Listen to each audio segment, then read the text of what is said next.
long-term care facilities are keeping a close eye on staff and residents following a recent surge in COVID-19 cases. Fox 56's Georgia MacArthur joins us live at Sayre Christian Village. Georgia, how are things holding up there?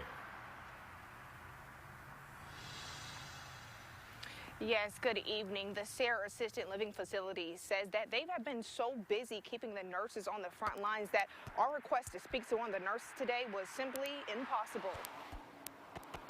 Like many hospitals across the Bluegrass, long-term care facilities are experiencing their share of staffing shortages amid the Omicron variant of COVID-19. This is where the biggest battle was fought, was in long-term care. So certainly people are tired.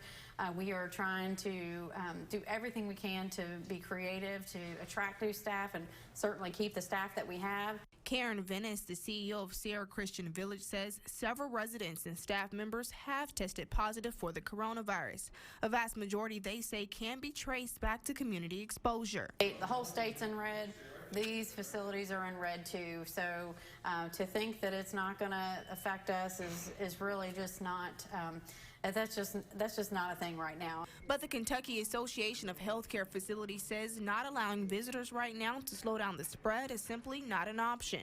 Which, we believe is a good thing because we know that our elders need that community. They need to see their loved ones, their grandchildren, their sons and daughters. But President Betsy Johnson says that can be tricky. It's a large responsibility to take care of a very vulnerable population.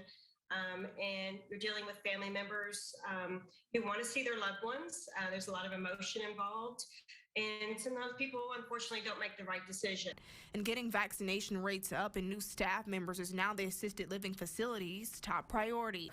I think that this is probably what our new normal will look like. And people that have a passion to do what we do, they're still out there. They're going to make their way to us. And we should, hopefully we'll be fine.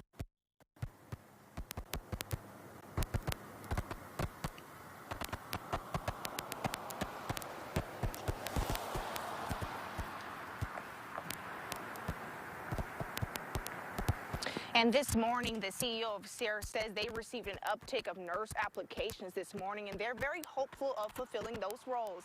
Live in Lexington, George MacArthur, Fox 56 News.